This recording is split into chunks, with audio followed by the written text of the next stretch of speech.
Hello la petite famille, moi c'est Gaëlle, diététicienne au sein de Ma Petite Assiette. Je vous souhaite la bienvenue dans le podcast qui vous guide et vous accompagne en nutrition périnatale et pédiatrique.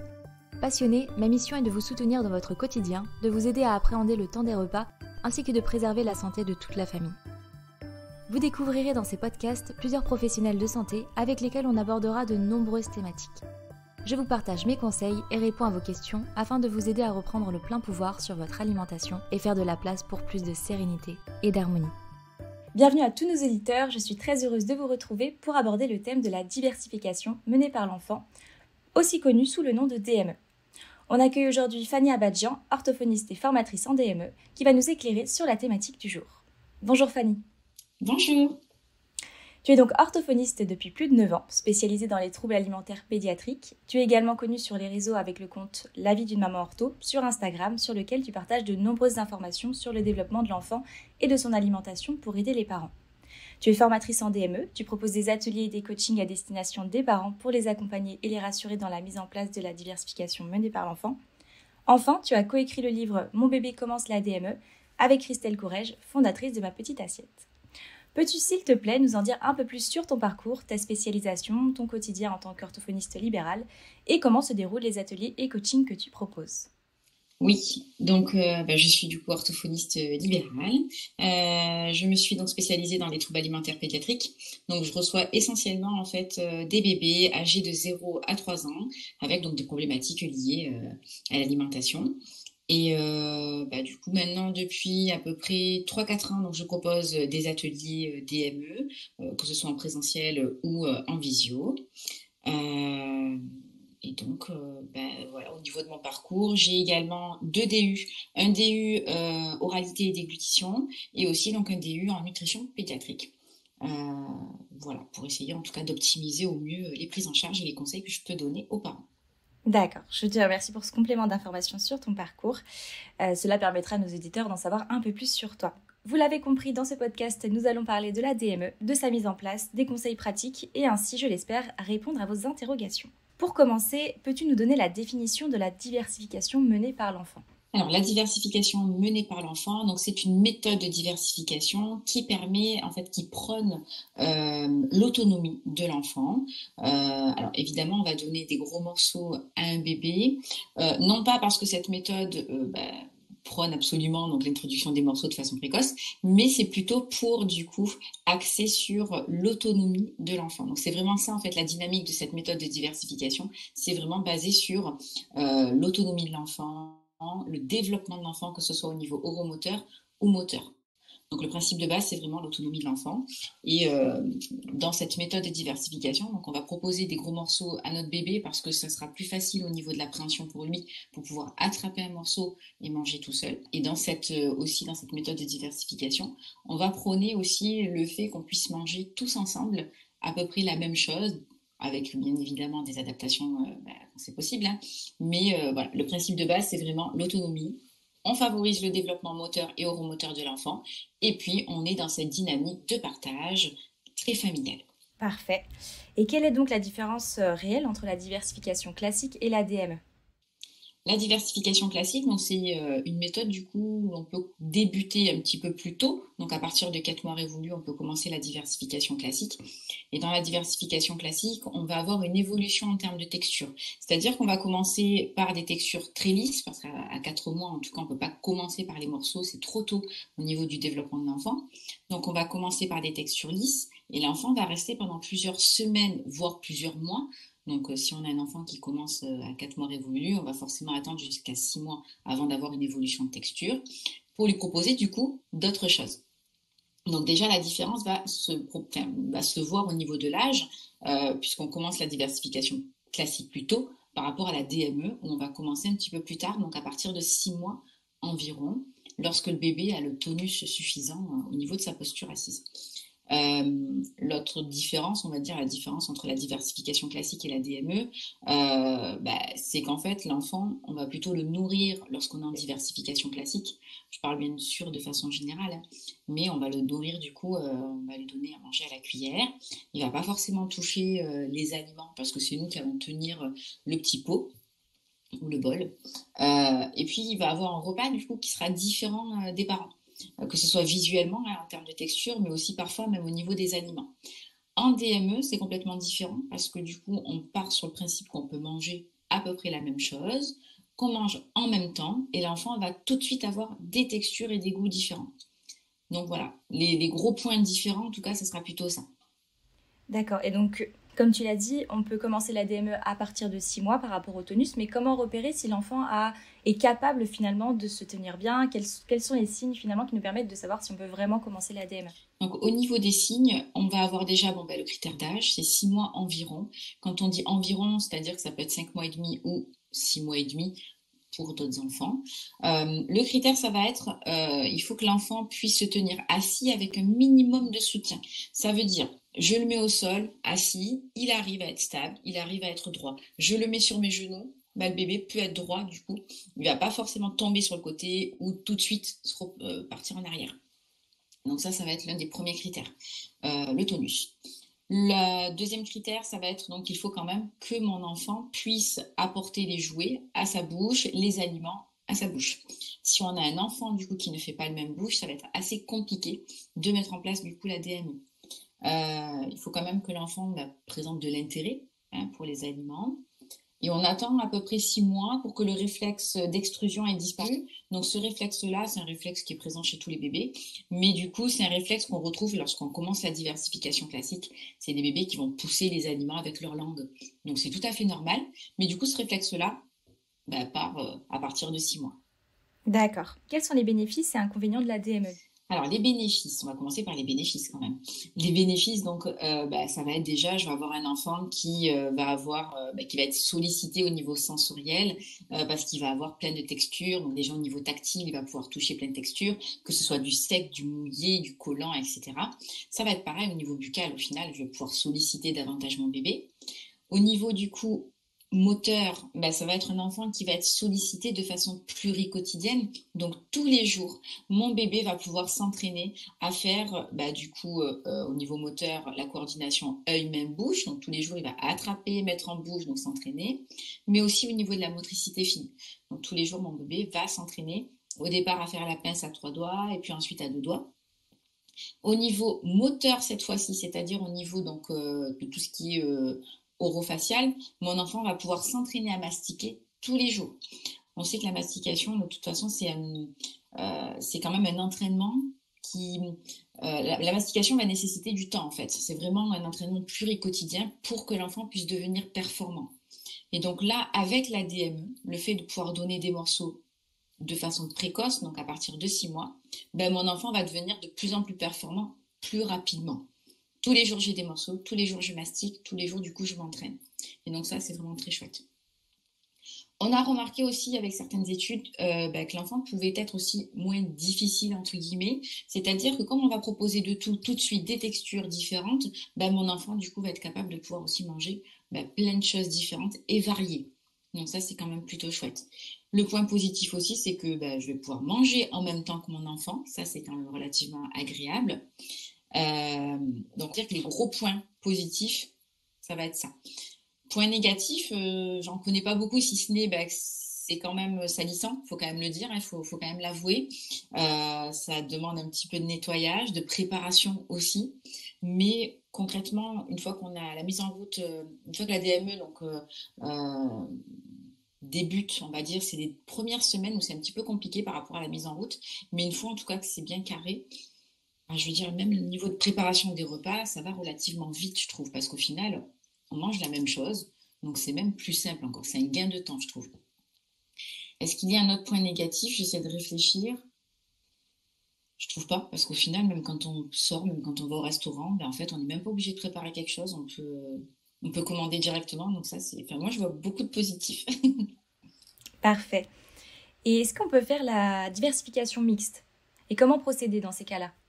Alors, on peut faire du mixte, il n'y a pas de souci. On peut, par exemple, débuter par une diversification classique et puis switcher complètement, donc basculer en DME, où on peut garder, en fait, c'est-à-dire on peut conserver des purées et à côté, pratiquer la DME pour X raisons. Mon enfant est gardé, du coup, à la crèche, ce n'est pas possible de mettre en place la DME, mais c'est pas grave. On peut, du coup, faire purée à la crèche et DME dès que c'est possible à la maison, que ce soit le soir ou le week-end, il n'y a pas de souci. Comment le mettre en place? Du coup, ça peut être justement au moment lorsque l'enfant est gardé, ça sera du coup des purées. Mon enfant, en tout cas, est capable de faire la différence entre là, je suis gardée, je vais avoir des purées, on va me nourrir, et puis à la maison, ça sera des morceaux. Donc, on peut faire des temps comme ça, des lieux bien précis où à cet endroit-là, ça sera purée, et puis à la maison, par exemple, ça sera des morceaux, il n'y a pas de problème. Mais aussi, on peut, pour des parents qui ont besoin de se rassurer, parce qu'effectivement, la DME nécessite un lâcher-prise concernant les quantités, et c'est pas évident pour tout le monde, et je le conçois complètement. Donc, on peut, par exemple, donner des morceaux pour que l'enfant puisse, du coup, se solliciter, puisse prendre plaisir, puisse avoir différentes textures en bouche, et en parallèle, je complète avec une purée, il n'y a pas de souci. Très bien. Et justement, que dirais-tu à des parents qui ont peur de donner des morceaux à bébé aussitôt? On va dire que pour essayer de les rassurer, un bébé est doté de compétences oromotrices donc dès la naissance. C'est-à-dire qu'à partir du moment où on lui en laisse la possibilité, mon enfant, donc je parle pour des enfants évidemment qui vont bien, sont tout à fait capables de manger de façon autonome et du coup de se gérer aussi concernant les quantités. C'est-à-dire qu'en tant que parent, je vais du coup apporter la qualité, les aliments et mon bébé va pouvoir se gérer au niveau quantité. C'est pas toujours évident de comprendre parce qu'en tant que parent, on connaît pas forcément du coup les compétences de son enfant, mais mon enfant en tout cas est capable de prendre un aliment, de le mettre en bouche, de le mastiquer. Alors mastiquer de façon bien évidemment aléatoire au départ, hein, c'est le tout début de la mastication, mais à partir du moment où on propose des aliments qui sont sécuritaires pour son âge, il n'y a pas plus de risque en tout cas d'étouffement qu'une diversification classique. Ça a été démontré en tout cas au niveau des études. Il n'y a pas plus de risque de pratiquer la DME. On n'a pas retrouvé que les bébés qui étaient en DME étaient plus à risque d'étouffement qu'un bébé qui était diversifié de façon classique ou mixte. Donc ça, c'est plutôt rassurant en tout cas. D'accord. Et justement, peux-tu nous parler de l'évolution oromotrice de l'enfant, comment ça se développe et comment ça se fait qu'il est capable de faire ça à cet âge-là, etc., etc. Alors, au niveau du développement, donc les premiers mois, on est sur une alimentation qui va être réflexe. Le bébé est doté de nombreux réflexes qui lui permettent du coup de s'alimenter de façon autonome, c'est-à-dire mon bébé, par exemple pour un bébé qui est allaité, il est capable de pouvoir téter correctement au niveau du sein. C'est lui qui va gérer la quantité prise et qui va s'arrêter au moment il dit stop, au moment où il va arriver à satiété. On n'est pas encore sur de la vraie satiété, fin satiété, mais en tout cas, c'est comme ça qu'on peut schématiser. Lorsque mon bébé va du coup avoir 4 mois, on passe sur une alimentation là qui va devenir volontaire. Donc déjà, au niveau cognitif, il y a quelque chose qui se passe. À cet âge-là, mon bébé aussi, il va être capable de prendre des jouets et de les mettre en bouche. Ça va être l'âge où on va dire, ça y est, il commence à faire ses dents, il n'arrête pas de mettre ses poings en bouche, de mettre les jouets, etc. Alors, probablement que oui, aussi, il a besoin aussi de s'entraîner, enfin de se solliciter au niveau dentaire, mais c'est aussi le tout début du mâchonnement. Et le mâchonnement, ce sont les prémices de la mastication. Donc, on voit que le bébé, dès 4 mois, commence déjà à s'entraîner à mastiquer. Donc ça, c'est quand même plutôt bien de voir ça et de prendre conscience qu'en fait, mon bébé s'entraîne déjà. À 6 mois, là, mon bébé, il s'est entraîné pendant 2 mois à mettre les jouets en bouche, à les mordre, à les mâchouiller. Il a gagné en tonus puisqu'il arrive à tenir assis avec un minimum de soutien et il est tout à fait capable d'attraper des aliments sécuritaires, de les mettre en bouche et de les écraser du coup avec sa langue au palais au départ. Et puis très rapidement, on va voir qu'il va pouvoir mettre les aliments du coup sur ses gencives au niveau des futurs molaires et qui va les écraser. On n'a pas besoin de dents, en tout cas pour pratiquer la DME. Les gencives sont assez puissantes et d'ailleurs quand on met le doigt et qu'ils nous mordent, on sent quand même qu'il y a du tonus. Et est-ce qu'il y a des pathologies ou troubles chez l'enfant pour qui la DME serait contre-indiquée? Alors, moi, je dirais pas qu'il y ait de contre-indications. Je dirais plutôt que ce sont des enfants pour lesquels une vigilance peut être mise en place. C'est-à-dire que peut-être que pour certains enfants, on peut du coup faire un bilan chez une orthophoniste ou un orthophoniste afin de s'assurer que la mise en place de la DME est possible ou de voir est-ce qu'il faut faire des adaptations ou mettre en place une rééducation pour les aider. Les enfants, par exemple, qui ont des troubles anatomiques, type, ça peut être une fente labiale palatine, des freins de langue, ça peut effectivement, on peut du coup se dire, voilà, pour cet enfant-là, je vais quand même être vigilant. Est-ce que c'est sécuritaire de mettre en place la DME ou pas? Frein de langue, typiquement, si par exemple j'ai un enfant qui a une langue qui est collée au plancher buccal, ça va être compliqué pour l'enfant d'élever sa langue, d'écraser les aliments au palais, voire de les mettre du coup mettre les aliments au niveau des gencives pour pouvoir les écraser. Donc c'est un bébé potentiellement qui va être en difficulté. Non pas que c'est à risque d'étouffement par exemple, mais c'est plus que l'enfant va pas être confortable. Voilà. Si j'ai un aliment qui se colle au palais, je sais pas comment faire, je suis paniquée. Bon, même pour les parents, c'est pas évident de voir ça.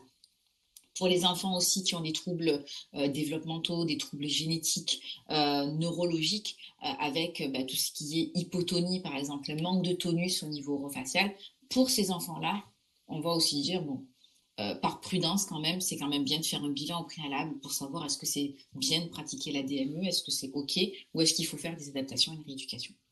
D'accord, super. Donc maintenant, on va parler du vif du sujet. Comment débuter la DME et quelles sont les étapes?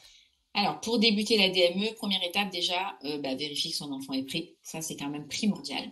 Une fois que mon enfant a tous les critères, donc on se dit ça y est, il est prêt, là, du coup, on va pouvoir démarrer du coup la DME. La première étape, c'est quand même de bien installer aussi son bébé, d'avoir une posture du coup à 90 degrés. Il faut quand même que mon enfant soit bien droit.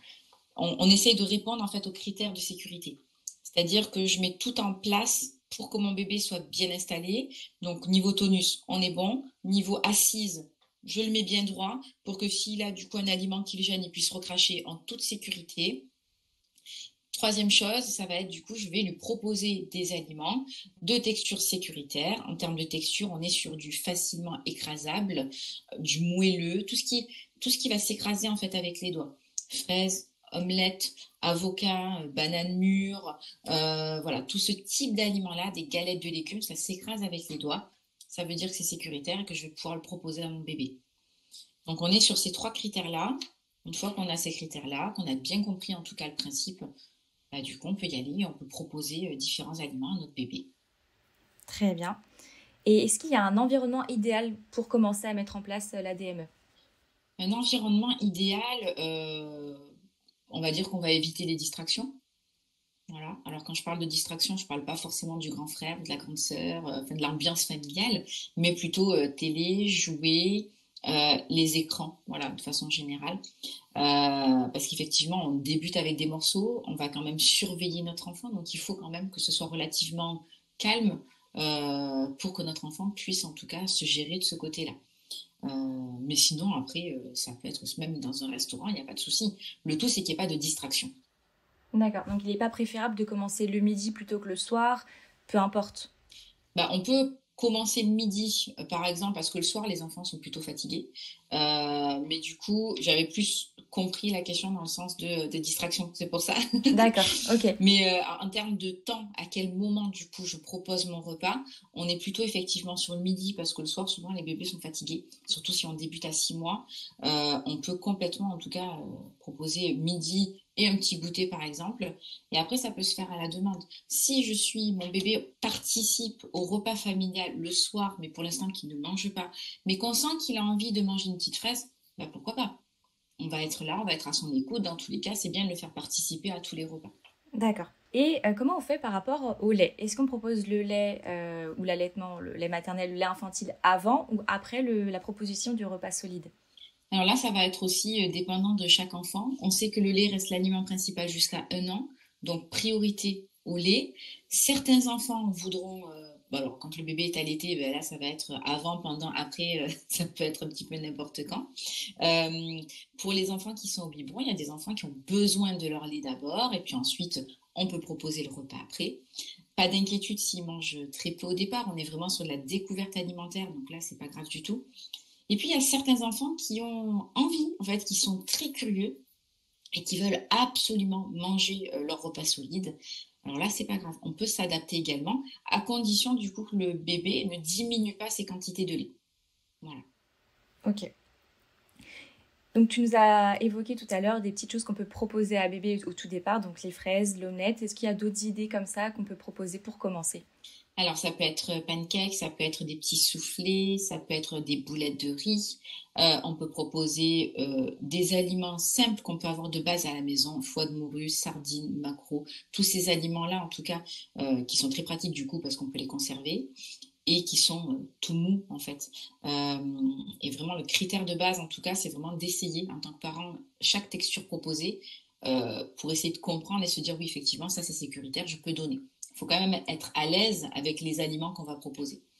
Mais ça peut être des frites de patates douces, des frites de carottes, des frites de pommes de terre classiques. On est vraiment sur, voilà, il y a pas mal de choses qu'on peut proposer en tout cas. J'essaye de réfléchir des petits muffins aussi, je sais plus ce que j'ai dit au final. Mais voilà, globalement, en tout cas, ça peut être aussi des tartines. Les tartines, c'est très pratique pour pouvoir mettre soit des purées d'oléagineux, des purées aussi. On peut complètement donner sa purée sur une tartine de pain des fleurs ou autre type, en tout cas, céréales bio, etc. Et est-ce qu'il y a des repères sur lesquels on peut se baser pour savoir si c'est adapté à l'appréhension de l'enfant ou ici il n'y a pas de risque finalement d'étouffement? Alors au niveau de l'appréhension, pour un enfant donc, qui débute la diversification menée par l'enfant, donc à partir de 6 mois, on est sur, au niveau de la longueur, longueur doigt d'adulte ou longueur tube de colle, pour avoir un petit repère visuel. Au niveau du diamètre, on est sur minimum 3-4 cm, parce que si c'est trop fin, ce sera compliqué. Du coup, pour lui, il va l'attraper, ça va s'écraser. Et au niveau des boulettes, les boulettes, c'est un format qui marche quand même plutôt pas mal. Et on est sur la taille du poing de l'enfant. Voilà, pour la boulette ou balle de ping-pong, par exemple. Donc ça donne un petit repère également visuel. Donc ça, c'est pour l'appréhension. Et en termes de texture, du coup, pour savoir si c'est sécuritaire ou pas, tout ce qui est facilement écrasable, du coup, ça signifie que c'est une texture qui est sécuritaire. À partir du moment où je peux écraser avec mes doigts ou avec ma langue au palais, ça veut dire que c'est OK en termes de texture. Donc écrasable dans les doigts des parents, par exemple. Donc, écrasable dans les doigts des parents. Voilà. Si on teste voilà, la texture, écrasable dans les doigts des parents. Langue au palais, ça peut être le parent aussi qui prend l'aliment, qui le met sur sa langue et qui l'écrase au palais pour vérifier. Voilà. Le tout, c'est qu'on ne se serve pas de nos dents. Sinon, c'est faussé. Ça marche. Est-ce que justement, il y a des aliments qui sont à risque directement parce que trop petits, parce que voilà, à ne pas présenter à l'enfant directement? Les aliments qui sont à risque, donc en termes de critères, on est sur tout ce qui est petit, rond et dur. Type cacahuètes, noix de cajou, pistache, les bonbons type dragibus par exemple. Tous ces aliments par exemple aussi, ça peut être raisin, tomates cerises. Au départ, on va quand même les éviter. Ça ne veut pas dire qu'on ne les présente pas du tout. Ça veut dire qu'il faut faire des adaptations de texture. Cacahuètes, je vais pouvoir proposer du coup du beurre de cacahuète, amandes, purée d'amandes, etc. Et le raisin, je peux au départ, donc pas forcément le proposer en première intention parce que c'est quand même c'est mi-ferme en termes de texture. Mais une fois que mon enfant est à l'aise avec les morceaux, donc à partir de par exemple 10 mois, je vais pouvoir lui proposer donc du raisin, mais coupé dans le sens de la longueur. Je peux même enlever la peau au départ si ça le gêne, et je vais le couper par exemple en 6. On va le couper donc, dans le sens de la longueur au départ en 4 et je peux couper encore en 2. Donc ça fait au final 2, 4, 6, 8. Et est-ce qu'il y a un type de cuisson à favoriser ou des cuissons qui ne conviennent pas du tout à la DME? Enfin, pour moi, en tout cas, il n'y a pas de cuisson qui ne convienne pas. Ça peut être au four, ça peut être à la vapeur, ça peut être à la poêle. Il faut juste faire attention parce que si par exemple je propose des bâtonnets de carottes à la vapeur, si on est en surcuisson, du coup, ça va s'écraser, ça sera de la purée tout de suite. Et donc, ça sera très frustrant pour bébé. Donc, les frites de carottes, on peut faire une première cuisson, par exemple, à la vapeur, et puis finir au four pour que ce soit un petit peu croustillant, voire on peut les paner, par exemple, pour qu'il y ait un petit côté croustillant et que ce soit plus facile en termes de préhension. Mais sinon, on peut favoriser tout type de cuisson, il n'y a pas de souci. Très bien. Il est précisé dans les recommandations officielles qu'à partir de 6 mois, donc le lait ne suffit plus à combler tous les besoins de bébé. Et le point de vigilance le plus important serait les matières grasses qui représentent presque 50% de ses besoins. Est-ce que tu as des astuces pour éviter tout risque de carence nutritionnelle à ce niveau-là? Alors au niveau astuce, du coup on peut partir sur le fait de donner en systématique, d'ajouter en tout cas de la matière grasse crue dans l'assiette en fait de son bébé au moment de servir. On peut donner aussi la matière grasse à la cuillère, il y a certains bébés qui apprécient ça. On peut faire en systématique aussi des tartines de purée d'oléagineux ou carrément une tartine avec du beurre. Ça, c'est possible aussi. Le but, c'est vraiment de varier en tout cas l'apport en matière grasse et de penser systématiquement à en mettre. C'est vrai qu'en tant que parent, parfois on se dit j'en mets pas, mon bébé, c'est suffisant. Non, c'est pas grave. même s'il vaut mieux ajouter un petit peu plus que pas assez en tout cas. Et as-tu des astuces à donner si bébé joue plus avec la nourriture qu'il n'en mange? Alors ça peut arriver au départ. C'est tout à fait possible en tout cas. En termes d'astuces, qu'est-ce qu'on peut faire? Eh bien, on peut l'aider déjà, c'est-à-dire que je peux laisser bébé un petit peu patouiller, découvrir les différentes textures. Et puis moi, je vais pouvoir prendre un morceau et faire un petit contact lèvres, un contact bouche du coup pour voir si ça peut l'aider. Je peux tenir l'aliment et bébé il peut manger comme ça au départ, hein, c'est pas grave du tout. Ça peut l'inciter, voilà, parce que c'est vrai qu'il y a certains enfants qui peuvent mettre un petit peu plus de temps pour manger, pour X raisons. Je peux aussi favoriser les aliments qui sont un peu plus secs, comme par exemple les tartines. Parfois, il y a certains aliments qui sont glissants, il y a certains bébés qui vont ne pas forcément tolérer ces aliments-là, ils vont plus toucher, jeter, écraser. Donc, on peut commencer aussi par des tartines pour les bébés qui sont potentiellement un petit peu hypersensibles, pour favoriser un petit peu la prise alimentaire. Très bien. Et quelles sont les recettes que tu conseilles le plus? Est-ce que tu as peut-être déjà tout évoqué avec les questions précédentes ou il y a des recettes particulières que tu aimes donner et conseiller?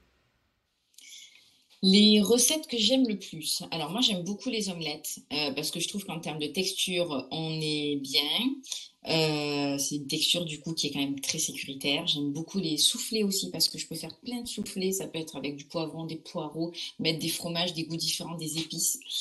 Et on est toujours, c'est très moelleux et ça fonctionne très très bien avec les bébés. Après, j'aime bien aussi le classique. Avoir du coup des sardines à la maison, tout ce qui est foie de morue, foie de volaille, etc. Ça, c'est quand même plutôt pas mal. Les muffins aussi, ça fonctionne quand même bien parce qu'on peut faire des muffins autant sucrés que salés. Donc ça peut être betterave chèvre, ça peut être du coup muffin avec de la pomme râpée, avec pourquoi pas du coup de la purée d'amande ou la poudre d'amande aussi. Voilà, ce type de recette-là, en tout cas, c'est quand même plutôt pas mal. Merci. Donc on arrive bientôt à la fin de cet épisode et avant de passer aux questions des parents, souhaites-tu dire un mot à nos auditeurs, un petit mot pour rassurer les parents et les familles qui souhaitent débuter cette belle aventure de la DME?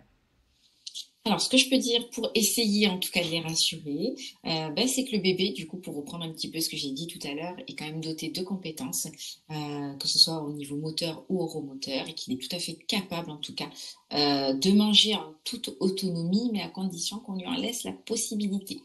Donc c'est pas toujours évident, évidemment, de se rassurer de ce côté-là, mais en tout cas, on peut le solliciter, ne serait-ce que avec un aliment en morceaux, très sécuritaire par exemple, rassurant pour le parent, de choisir un aliment qui le rassure et de lui proposer. Et on répète qu'il n'y a pas plus de risque d'étouffement qu'avec de la purée et que l'enfant est doté d'un réflexe. Avec le réflexe nauséeux, ça lui permet en tout cas de faire remonter les aliments et de protéger du coup ses voies respiratoires. Très bien. Merci pour toutes ces réponses Fanny. On va passer aux questions que j'ai tournées d'une autre manière cette fois-ci. On va parler idées reçues ou réalité. Donc première idée reçue ou réalité, la DME prend plus de temps que la diversification classique. Idée reçue. Idée reçue ou réalité, la DME est plus salissante que la diversification classique. Réalité quand même. Idée reçue ou réalité, la DME développe davantage les compétences motrices. Complètement, réalité. Idée reçue ou réalité, la DME limite le risque d'apparition des néophobies alimentaires. Moi je dirais réalité quand même, oui. Et dernière idée reçue ou réalité, la DME entraîne plus de gaspillage que la diversification classique. Je suis mitigée. Je suis mitigée parce qu'en fait, on a des astuces aussi qu'on peut mettre en place. Alors, je ne sais pas s'il faut développer, mais ah oui, je peux. On a des astuces en tout cas qu'on peut mettre en place pour éviter justement le gaspillage, dont déjà de ne pas trop proposer au départ à son bébé pour éviter justement qu'il y ait trop de gaspillage. L'aider à la fin du repas pour pouvoir lui donner et du coup limiter un petit peu les pertes. Parce que forcément, en termes de préhension, au départ, le bébé ne sera pas capable de tout attraper. Et donc, on va pouvoir l'aider, lui donner à la cuillère, à la fourchette. Non, honnêtement, on peut quand même limiter complètement. Parfait.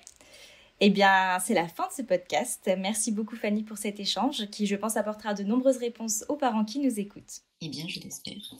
C'était Fanny et Gaëlle sur le thème de la diversification menée par l'enfant. Prenez soin de vous. Ce sera tout pour cet épisode qui laissera sûrement une porte grande ouverte à d'autres sujets tous plus intéressants les uns que les autres. Si vous avez des interrogations à propos de ce podcast, contactez-nous directement sur notre compte Instagram, Ma Petite Assiette. Sachez que sur nos réseaux, nous lisons tous vos messages et commentaires. on répondra à vos questions autant que possible. Précisons que ce podcast ne remplace en aucun cas une consultation auprès d'un professionnel de santé. En cas de doute, pensez à consulter. J'espère que ce contenu vous plaira et pour que nous puissions toujours nous améliorer, partagez-nous vos ressentis sur nos réseaux sociaux. Je vous dis à très bientôt.